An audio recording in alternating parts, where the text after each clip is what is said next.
Chapter 11. The lateen-rigged ship Mara rolled at her mooring, lifted by the gentle swells of the Kattegat Strait. Tizir crouched beneath the tent pitched on her deck, attentive to his sleeping companions. The after-effects of the poppy extract left him feeling queasy, and the constant motion of the ship intensified his discomfort. Too alert to sleep, Tizir slipped from the tent. The night sky hovered, dark as pitch, broken only by the pinpoint lights of stars. Strung on pegs, unlit lanterns banged against the bulwark.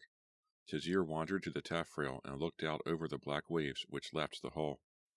Awed by the unbridled power of the sea, he contemplated the events which had brought them to Amara. Turned away by the innkeeper in Kalmar, Tizir, Erdmore, and Moonbear sought quarters elsewhere. The double-rigged lateen ferryboat seemed the ideal place.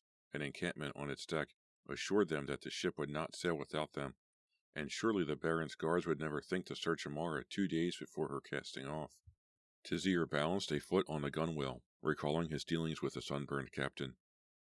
The crude lodgings had cost him a penwerger, 5 times the price of crossing for Tizir and his friends, but money meant little to the city-bred thief, especially when it was gained by robbery, and a closer peek at the contents of Mordath's purse revealed 9 more penwerger, several smaller Scandinavian gold pieces, and scores of tiny silver and copper ducats. The strangeness of Tizir's surroundings incited his curiosity. The captain's firm insistence that Tizir and his companions remain on the upper deck and out of the way of the crew served only to further pique Tizir's interest. Turning, he skirted the shadowed bulk of the dinghy lashed to the bow and trotted aft. The mainmast jutted skyward, the black cross-hatching of its riggings blurred by night. Spurred by a childish urge, Tizir caught hold of the wood. It was an easy climb to the boom. He continued up the mast with a constant, rapid rhythm. He ducked beneath the shroud lines and shinnied upward until the creak of the yard warned him he had nearly reached the masthead. A cold northern breeze, wet with sea air, wound through the lines. Chilled despite the late summer season, Tizir glanced downward. His position allowed a wide view of the deck. The 2 sailors who would serve as night crew during the voyage lounged on the quarterdeck. The wind fanned smoke from an oil lamp before them, splotching the deck with shadows. Their voices wafted clearly to Tizir, but their accents so badly mingled the hybrid language he could not understand their conversation. Amidships, a canvas sheet covered the sandpit where the crew fixed their meals, protecting the firewood and provisions from rain. Beyond it, the yawning mouth of the hatchway led into the darkness below the deck. Bored with his bird's-eye view of the lateen, Tizir scurried down the mast. Shying into the shadows beyond the sailor's light, he crept to the hatchway. A sudden swell jolted Tizir forward, nearly hurling him into the opening. Legs widely braced, he waited until Amara settled back into her anchorage, then ran down the companion ladder into the hold. The dim outline of baled cargo filled most of the lower deck. Tizir stood while his eyes adjusted to the gloom, listening to the harried scramble of rat's claws between crates. The glow from the lantern and stray beams of moonlight brightened the hold enough to reveal the bulkheads of the fore and aft cabins. From an earlier conversation, Tizir knew the captain occupied the compartment in the stern. He stepped around the bilge hatch and wandered forward. Everything below deck seemed as ordinary as above, and Tizir felt foolish over defying the captain's orders to stay above deck. But the captain's gritty warning was merely the latest of many challenges Tizir could not ignore. 2 mahogany doors broke the solid line of the forward bulkhead. Silently, Tizir walked to the leftmost door. He seized the handle and pulled. It resisted. Pale light from within outlined the keyhole, but Tizir heard no noise to indicate a human presence. Intrigued by a locked door aboard Amara, he rummaged through his pocket for Mordath's knife. The ivory hilt felt smooth against Tizir's callous palm. He knelt before the key slit, instantly realizing the blade would never fit. Returning the dagger to his pocket, he considered. Never in the course of his thefts had he been stymied by a simple lock, but always before he had carried the proper tools for such a job. Thwarted, but not defeated, Tizir turned his attention to the other door. This one opened easily to his touch. The panel swung inward to reveal a compartment lined with chests. Folded canvas occupied the center of the room, smelling of mildew. An open locker held coiled lines. Sailors' personals, Tizir guessed. He was turning to leave when a glint of silver from the locker caught his eye. 2 large sewing needles nestled among the ropes. Perfect. Tizir pocketed one, abandoned the room, and closed the door behind him. Back in the central confines of the hold, Tazir poised before the locked door. Anticipation chased sleep from his thoughts. He brandished the needle, suddenly uncertain. Obviously, Amara's captain keeps something here he wants unseen. I'm risking my life involving myself in things which are none of my affair. Yet, like the lions which guarded Agarin's temple, and the challenge of robbing Mordath in the tavern in Weneth, Tazir found himself unable to resist the allure of the forbidden. Grimly, quietly, he set to work. The needle fit into the keyhole sideways. Tazir's sensitive fingers felt the metal slide across the workings. He redirected its tip, easing it into the appropriate groove of the lock. Satisfied with this positioning, he pinned it in place with his thumb and turned the end in his other hand a full circle. The maneuver was soundless. Tazir flipped the latch. It creaked. The panel held. Tazir ducked behind a crate, heart pounding. After several seconds, when no one responded to the noise, he approached the door again. He repeated his attempt with a needle. This time, the door moved freely. Tazir stared into a cabin dimly lit by an oil lamp which swung from a gimbal ring overhead. A wooden chair stood flush with the left front corner. A water basin on its seat flashed the reflected light of the tavern. A straw-covered berth lined the opposite side of the room. When Tazir's eyes had adjusted to the sudden presence of light, he realized he too was being studied. A woman occupied the berth, her legs a pale shadow in the gloom. Her flaxen hair hung functionally short. Her mocking blue gaze traced Tazir's figure in the doorway, but her expression seemed friendly. She spoke in a low voice, her accent an enchanting sing-song. "Are you clumsy, or just slow? How long does it take you to open a lock?" Tazir gawked, instantly recognizing her as the woman who had twice appeared in his dreams. Aware he could no longer run, he stepped into the room. He responded in the same half-serious manner, but shock drained his words of confidence. "It takes longer when you don't have a key." He displayed the sewing needle. The woman blinked in surprise. Closer, Tazir found features with a simple beauty. Golden ringlets framed an oval visage with high dimpled cheeks. A flannel nightshirt covered her thin frame. Her eyes darted, alert with mischief, and Tazir suspected they missed little. "You're no sailor." She rose from the berth. Casually she stretched, arching her back into a delicate curve. Tazir watched with interest. The woman moved with an acrobat's grace. At least for the moment, she seemed unlikely to reveal his presence to the captain. "And you're no willing passenger. Why does the captain keep you locked in your cabin?" "I'm expensive cargo." She leaned toward Tazir, examining him in the spinning light.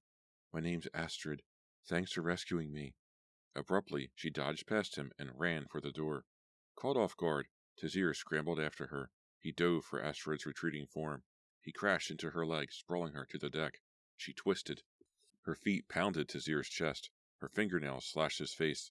Swearing silently, Tazir seized her arm, spun her, and hoisted her to her feet. He dragged her, struggling, back to the room. Carefully, Tazir closed the door. "You stupid wench! I'm in enough trouble sneaking about the ship. Risking myself is one matter, but I won't gamble my friends' lives by allowing a stranger to escape." Tazir knew the search which might follow Astrid's disappearance would delay the voyage long enough for Collinsburg's guardsmen to reach Kalmar port, and if Amara's captain discovered that Tazir had released her, the consequences to him and his companions might prove a heavy toll. The deck lurched. Instinctively, Tazir clutched Astrid tighter. She grasped the berth, and they both managed to remain upright. Tazir felt the woman trembling beneath his grip. Abruptly, he realized she was shorter and slighter than himself. He pushed her to the straw. "Now, why did you do that? I don't think much of the captain holding a woman against her will. I'll help you if I can, but not if you're going to endanger me and my companions every time I turn my back." He glared, but sympathy robbed his gesture of purpose. "My friends call me Shadow." Astrid scowled and pulled away. "So what do people who don't care much for you call you?" Despite Astrid's sullen rage, her closeness filled Tazir with desire. He had known her only a few short moments, but for some reason he could not explain, he wanted her to like him. Her resemblance to the woman of his vision seemed eerily unnatural. "I really don't know. I try not to get near enough for them to call me anything." Astrid met the joke with rancorous silence. Tazir shifted awkwardly. "Listen, Astrid. My friends and I leave the ship in Sweden. I promise I'll free you by then, if not sooner. I just can't take the risk until we're out of Kalmar port." To Tazir's relief, Astrid turned back to face him. A smile made her features shine. She clasped his hands. In the slash of lantern light, Tizir noticed that a scar puckered the soft white skin of her knuckles in the unmistakable pattern of a claw. To Tizir's surprise, his mood became protectively angry. "Did someone hurt you?" "Hurt me? Only you. Why?" Her gaze followed Tizir's stare. She laughed. "That's the dragon mark." "The what?" Tizir went defensive. The blemish looked like a two-dimensional version of the tip of Mordath's staff. "Whenever a person destined to become dragon rank reaches late childhood or adolescence, the symbol appears." Her fingers dragged across Tizir's knee seductively. She continued, apparently misinterpreting his concern. "It doesn't hurt, really. It only means I have the power to learn magic." Tizir felt betrayed. "You're a witch?" "Sorceress," Astrid corrected. "And you're a burglar. You broke into my room. I don't hold that against you." Astrid's words forced Tizir to realize he was judging her by his experiences with Mordath. "I'm sorry," he said sincerely. He recalled Mordath's disappearances in the inn. "But if you have magical powers, how can the captain keep you confined?" "I merely said I was dragon rank. I don't have any spells, at least not now. My powers have been stolen from me."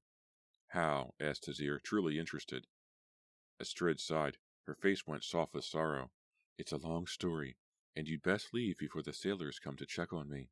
With strange regret, Tizir headed for the door. His fingers enwrapped the latch. "Shadow?" Astrid's voice sounded sweet and musical. "You will come back?" "I promise." He exited, pausing just long enough to snap the lock closed with his sewing needle. The trip back to the tent on the upper deck proceeded in a wheel of unfamiliar emotion. Tizir wanted to see Astrid again. Of that he felt certain, but his reasons seemed less clear. Idly he wondered if she had thrown some sort of spell over him. He discarded the thought almost instantly. If so, she would have been stupid to reveal herself as a sorceress, and she surely could have gotten me to release her. Tizir mounted the companionway to the upper deck, still deep in contemplation. He supposed it was Astrid's demeanor which attracted him so strongly, her daring attempt at escape, the quick, bold agility which characterized her movements, the impish glimmer in her eyes which told him she could understand his ongoing quests to master the impossible. He found her size an additional positive feature. Her dream appearances in his mind only made him certain that Astrid was born to be his, although he suspected that his long journey with only male companionship contributed somewhat to her desirability. Tizir paused at the tent opening and watched one of the sailors head toward the hatchway, his lantern dispersing the darkness in a broad circle. Astrid's timing had saved Tizir from explaining his presence in the hold. He watched the light funnel through the companionway, then turned and silently entered the tent. Moonbear sprawled beneath the canvas, his breathing deep and even. Beside him, Ardmore's blanket lay, spread neatly across the deck. The woodsman was gone. Air caught in Tizir's throat. Sudden sweat spangled his forehead. He knelt beside Moonbear. The barbarian opened one eye, grunted a greeting, and turned to his other side. "Where's Ardmore?" Tizir whispered. Moonbear kept his back to Tizir. "He went on shore. He said he was looking for someone." Rage tore through Tizir. Ardmore should never have left Moonbear alone. Together we can stand against the guards or Mordath. Separated, Mordath could take any of us with a simple spell. Astrid forgotten for the moment, Tizir flopped to Ardmore's bedding. Gradually, his anger faded, and he dropped into a weary sleep.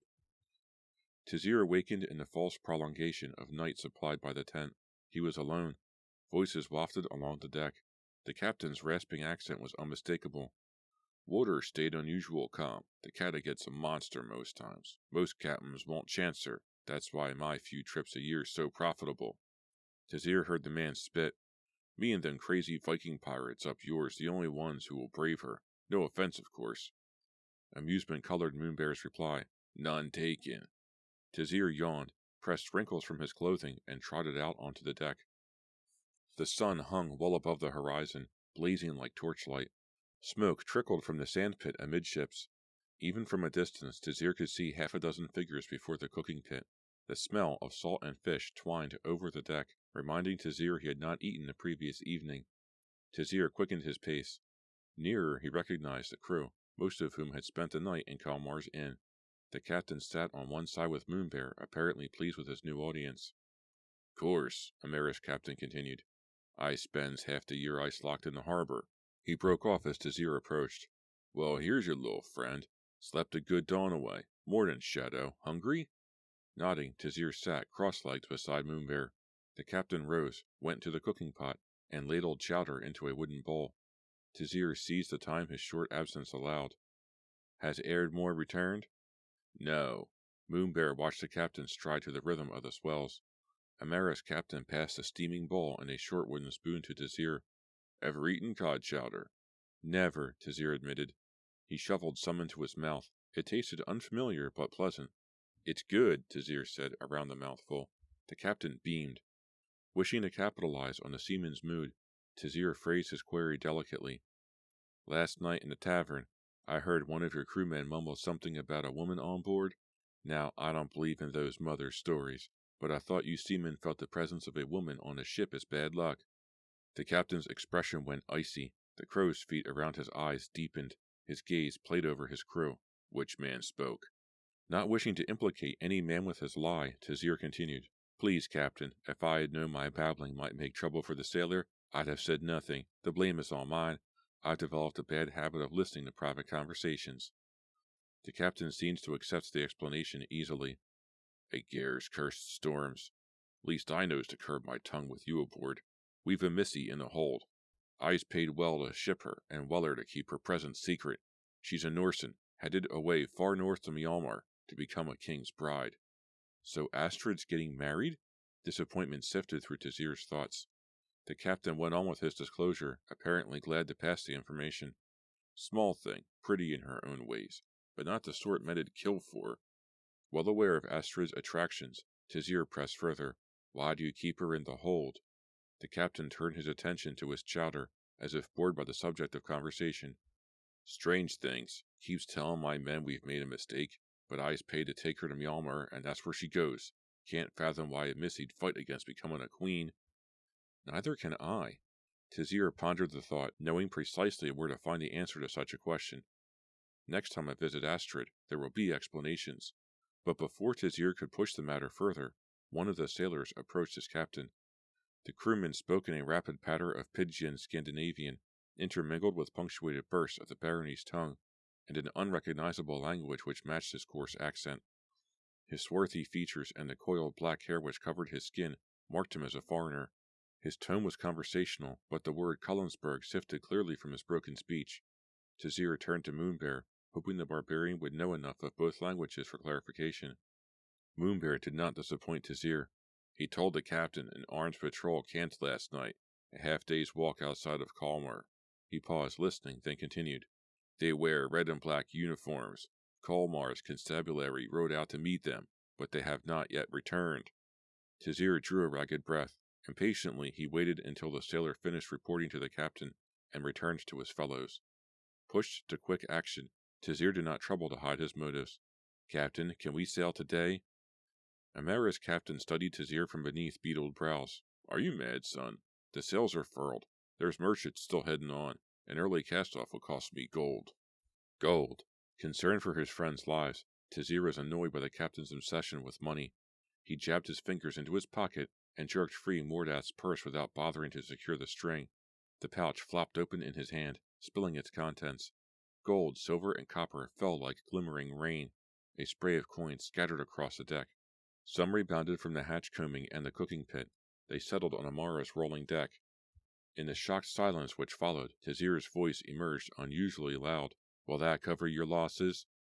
Amara's captain treated Tizir to an intensely unpleasant scrutiny. His gaze snapped to the coins which littered the otherwise spotless deck. Abruptly, he bellowed at the crew. Unfurl the sails. Fetch your companions from the tavern. We weighs anchor today. Without question, the sailors rushed to obey. The captain rounded on Tizir. Clean the mess, and don't dare tells me or the crew why's you been chased by soldiers. If I'm going to harbor fugitives, it'll be from ignorance. He turned on his heel and tromped down the quarterdeck. Erdmore returned on the dinghy which brought Amara's remaining crew, his buckskin slashed and stained. His hands looked sore with abrasions, his features drawn. Accepting a steadying hand from a sailor, he staggered to the deck and offered Tizir no explanations. Tizir waited until the sailor's footsteps faded, then confronted his companion. Where in Karanas hot as hell did you run off to in the middle of the night? Leave me alone, boy. Erdmore brushed past Tizir, headed for the tent. Tazir caught the woodsman's arm, his fury from the previous night blazing anew. You left Boombear alone and asleep. I need a better reason than that. Ardmore stared at the small fist which gripped his sleeve. His face went red with rising anger. Take your hand off me, child, before I remove it at the wrist. He whipped his sword from its sheath. Behind them, wind rattled through the riggings. The sailors' voices sounded distant. Tazir recalled how, 8 years ago, Blade had resented Tazir's presence in the street gang until the tiny thief physically challenged the muscled ruffian. The fight had never happened. Blade's newly gained respect made the two fast friends. Now, aware a display of raw courage would impress Ardmore more than words, Tazir rebelled against the aloofness which tainted all the woodman's dealings with him. He freed his own weapon, aware he could never hope to win such a battle. I'm 21, a Garen's blood, quit calling me child. Ardmore gave him a look vicious with scorn. You know what could kill you with a stroke. Tazir flinched, but he met the threat with brazen honesty. I've endangered my life for worse causes than Moonbear's safety. If you would really rather slay me than explain your whereabouts, I can accept that. He crouched, hoping he had not misjudged the woodsman. Ardmore's sword went lax in his grip. Rage fled from his features, leaving him looking old beyond his years. Shadow, I underestimated you. You've got a lot of fire for a Collins Bergen of your generation. Come along and I'll tell you what I've been doing. He replaced his sword. I assume Moonbear is in the tent. Without waiting for a reply, he strode forward. Tazir followed cautiously, his sinews still taut from anticipated combat. It had been a long time since anyone had praised his courage, and the words took on a special meaning when spoken by a man of Ardmore's war experience. He wondered who or what had left the woodsman in such a disheveled state, and infuriated him enough to draw steel against a companion. Ardmore and Tazir entered the tent where Moonbear waited, shielded from the clatter of the sailors checking lines and planking. The woodsman hurled his tattered frame down on his sleeping blanket. I went out looking for information about Mordath and his powers. His voice gained volume, and Tazir recognized the same ravenous anger which had driven Ardmore to pull the sword up on deck. I slogged through every scummy, disgusting, backwater dive in Kalmar. I tracked down every piece of human rat dung I thought might give me answers. I fought with foul, shit-stinking bandits and assassins so repulsive, I washed my knuckles after every punch. He ran a dirty hand over his abraded fingers. The only thing more rampant than filth was ignorance. I didn't learn a damned thing. He added as a growled afterthought, accursed thieves. Tazir cringed, feeling slightly insulted. You risked your life to get information about Mordath? Wearily, Ardmore stretched out on the blanket. He's coming back for us. We can't fight him effectively until we know what he can do. Agreed, chimed in Tazir, but there are better ways than battling street people and announcing your presence all over Kalmar. Get some rest. Tonight, I'll take you to someone who may have answers, and we won't even have to leave the ship.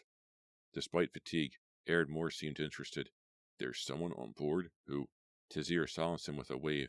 Hush, it's a secret. Now close your eyes. Ardmore's lids drooped shut. Within moments, he dropped into a deep slumber. Tazir and Moonbear headed to the deck. A second tent lay pitched beside their own, housing for the night crew. The remainder of the 8 sailors scurried purposefully about Amara, completing the last few tasks which would allow the ship to cast off a day earlier than planned. Tazir could see the aft sail already flying from the mizzenmast. Wide-legged in the bow, Amara's captain shouted, Weigh anchor! The clank of chain reverberated through Tazir's ears as the anchor rose from the ocean. Hoist the mast! 2 of the men hauled on the halyards. The yard rattled up the mast, unfurling the triangle of sail. The sailors looped the lines about their belaying pins and prepared to meet the captain's next command. Shorten sails! The canvas drew taut, and Amara skated from her anchorage on a starboard track. Aware he would spend much of the night awake with Astrid, Tazir tried to sleep through the afternoon and evening, but anticipation of seeing the sorceress and the novelty of sea travel denied him rest. At length, wearying of watching Ardmore dream, he joined Moonbear in the bow. Soon the pitch and roll of Amara's deck became familiar. Tazir stared at the white-capped swells which curled from the hull, his thoughts strangely full of Astrid. Dinner passed in light conversation. The haggard faces of Amara's captain and her crew revealed an effort which belied the smooth tacks and turns. As the sky darkened, Tazir practiced sword forms amidships, while the sailors prepared Amara for the night. The anchor sank to the seabed. The sails again hugged the boom, and all but the 2 night crew crawled into their tents to sleep. Tazir waited only until the men settled in before he led his companions down the hatchway into the hold. The cargo still occupied most of the area, now canvas-covered and strapped in place. Moonlight pinned luminous eyes until a rat scrambled out of sight beneath a tarp. Swiftly and silently, Tazir crept to the locked door of the forecabin.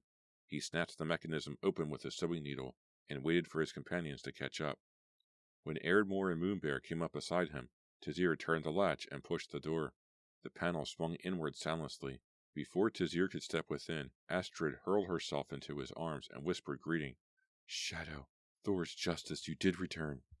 Tazir returned the embrace, feeling suddenly warm and excited. Reluctantly, he pulled free, ushered his friends into the room, and latched the door behind them. "Astrid, this is Moonbear and Ardmore." He indicated each in turn, then addressed the woodsman. "Astrid is dragon rank." "Is she now?" Ardmore looked deeply thoughtful. He crossed the room, removed the pan of washing water from the chair, and sat. "Would you be willing to answer some questions?" "Certainly," Astrid replied. She, Tazir, and Moonbear took seats on the berth. Astrid caught Tazir's hand and squeezed encouragingly. Suffocated with desire, Tazir felt awkward as a child. He scarcely heard Ardmore's question. What precisely is dragon rank?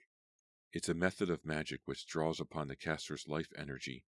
Any person with the ability to call chaos and channel it for more than minor sorcery eventually becomes naturally marked with the dragon symbol." Astrid held out her right hand to display the claw-shaped scar. "Once it appears, the person can join the dragon rank school, if he hasn't already killed himself experimenting." She laughed. The sound held a sweetness which made Tazir giddy. "Killed himself?" Ardmore leaned forward. Astrid continued, her face shadow-streaked by the uneven swing of the lantern. "As I said, directing chaos costs life energy. The amount any spell drains depends upon the strength of the caster, the amount of power he's already spent, and how well he's practiced a chosen spell in the past. It's an inexact art. If the sorcerer taps his life energy too far, he dies." Ardmore wore a look of amused puzzlement. Astrid clarified. "Think of a sword spar. You don't know how much any particular strike will tax you before you make it, but well-rehearsed maneuvers fatigue you far less than wild slashes." Ardmore nodded his understanding. Tazir flushed, reminded of his own exhausting practices. Astrid went on. "The Dragon Rank School teaches us to expand our consciousness and endurance, gives us a place to try out sorceries, and supplies the basic information from which to attempt specific spells. Gaining strength consists of refining power, so the same spell takes less energy. The transport, which taps a quarter of my aura, might take only 1/16 or less for a diamond rank master." Tazir freed his damp hand from Astrid's grip and slid his arm behind her. Ardmore pressed further. "What's the significance of rank?" Astrid smiled with girlish allure, obviously aware of Tazir's unsubtle maneuver. "It's a symbol, arbitrarily represented by progressively more valuable gems. We gain ranks by mastering certain skills. A promotion usually requires several years, during which we must spend 11 months of every year on the school grounds. Otherwise, we sacrifice any chance for advancement." Her voice acquired a pained tone. "If I'm not released soon, my chance to regain my powers and continue my training will be forever lost." Tazir winced, aware her final pronouncement was directed at him. Ardmore returned the conversation to its original tack. "What's your rank?" "Jade." Tazir was startled. "The same as Mordath." "Would a sorcerer know his classmates?" "Not necessarily at early levels. We have a number of class ranks, but magic is a cruel and demanding mistress. We lose many lives to attempts at spells beyond the caster's strength. Others die of more natural causes such as illness or warfare. Remember, too, practice refined skills. Those who daily drain themselves to exhaustion become the most powerful, but the art is inexact. The slightest miscalculation may result in death." She paused, as if attempting to recall the original question. "The answer is yes. As a Jade rank, I know all 6 of my classmates."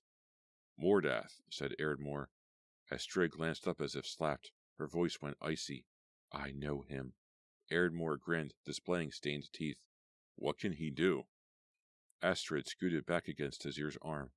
"Anything, like all trained dragon ranks. It's possible for any of us to attempt spells which no one else has ever chronicled.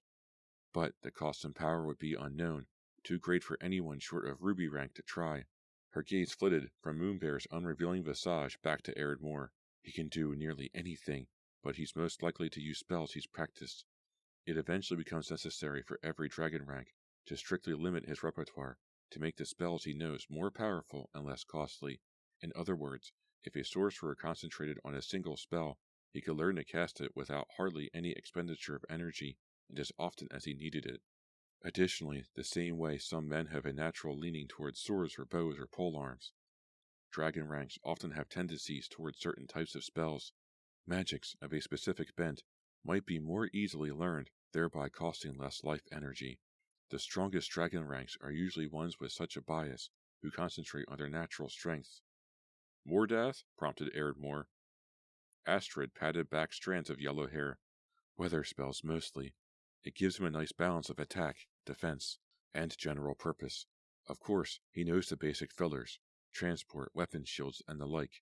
Anything more you wish to know? That'll do. Erdmore grunted thoughtfully. He rose to leave. Wishing for more time with Astrid, Tazir pushed further. What's your specialty? Astrid shifted her weight against Tazir's shoulder. Summonings, she murmured. It's a hallmark bias. The dragon rank took its name from the ability to call forth dragons. They're not exactly normal fauna. Tazir pulled Astrid closer, too awash with desire to concern himself with her revelation. Still, needing more answers, he questioned further. But if dragon rank magic is based on life energy and you're alive, how come you've lost your powers? Because I'm an idiot. Astrid leaped to her feet and paced angrily. I was practicing a spell which concentrated all my ability into my rank stone. It probably sounds stupid to you, but the spell has its purposes. It keeps the caster untraceable. A dragon rank's worst enemy is a rival dragon rank. This spell protects me from discovery and a myriad of attacks which affect only another caster. She stopped abruptly and faced Tazir. Unfortunately, it also gave Mordath a chance to steal my rank stone and all my power. Without spells, I'm helpless against him. To keep me from tracking him with the help of another dragon rank, he booked my passage aboard Amara, ensuring I would be trapped until after our vacation time ended. I'd return too late for promotion. Tazir shook the sliding comma of hair from his eye, confused. Why would Mordath do that? Astrid resumed pacing. Because only one dragon rank can rise to Garnet each year. Her strides grew shorter and stiff with agitation. It's her only competitive rank, and the reason dragon ranks below Garnet are forbidden by law to slay one another. But Mordath knew the master would choose me over him. Erdmore mumbled something uninterpretable. What's that? Tazir encouraged the woodsman. Nothing, said Erdmore too quickly. Astrid reclined her seat, and her eyes pinned Erdmore. A jarring silence followed. Erdmore sprang to his feet. I said I meant nothing, and I think I have the information I came for. Thank you, Astrid. He walked to the door and opened it. Darkness crushed in, held at bay in the archway by lamplight. Moonbear also stood. We will meet you at the tent, he told Tazir. The two men departed, closing the door behind them. Tazir studied Astrid's slim figure in the glow from the lantern. Her movement had raised sweat, and the flannel of her nightshirt clung, revealing soft curves. Embarrassed to be caught staring, he spoke. If you're looking for Mordath, stay with us. He's chased us all the way from Wynneth. Without replying, Astrid wrapped her arms about Tazir. Breath caught in his throat. Warmth suffused him. She pulled his face to hers and kissed him with a fierce tenderness which shocked him. His fingers looped around her, and he grasped the fabric of her nightshirt. Passion goaded him onward, but the same heavy-handed morality which would not allow him to kill held him back. Astrid, I promise to free you. Nothing you do or don't do is going to make me break my vow. You don't have to pretend you like me. Pretend? Astrid breathed a long sigh of admission. All right, I confess. I was going to seduce you, then break free when I thought I had a chance. Tazir dropped his arms and turned away, suddenly shamed and disinterested. Astrid continued quickly. But I couldn't do that to you, Shadow. There's not a man on Midgard vile enough to deserve such deceit. Besides, this may sound like another one of my lies, but, she fidgeted, I really think I love you already. Tazir whirled back to Astrid, angered by her game. Just how stupid do you think I am? Astrid looked stricken. I can't blame you for distrusting me. I'm pulled to you. It's almost like dragon rank magic. We belong together, I'm certain of it. I only hope my desperation hasn't driven you away completely. Trusting his intuition, Tazir studied Astrid's face in the pale light of the lantern. The sincerity and concern in her features could not be feigned. I believe you, Astrid. Someone or something wants us together. I don't know how, and I don't know why, but I do know I've no wish to fight it. He caught her by the shoulders and drew her closer. Burying his face in her hair, he thrilled to the warm press of her breasts against him. They talked deep into the night, revealing secrets with an honest innocence Tazir had never before shared with another person. They chuckled over the difficulties of short people in a world of seeming giants. And, in the end, they made love with a greedy passion Tazir had never experienced with Shylar's girls. Then Tazir returned to his companions, only minutes before the night sailor left to check on Astrid.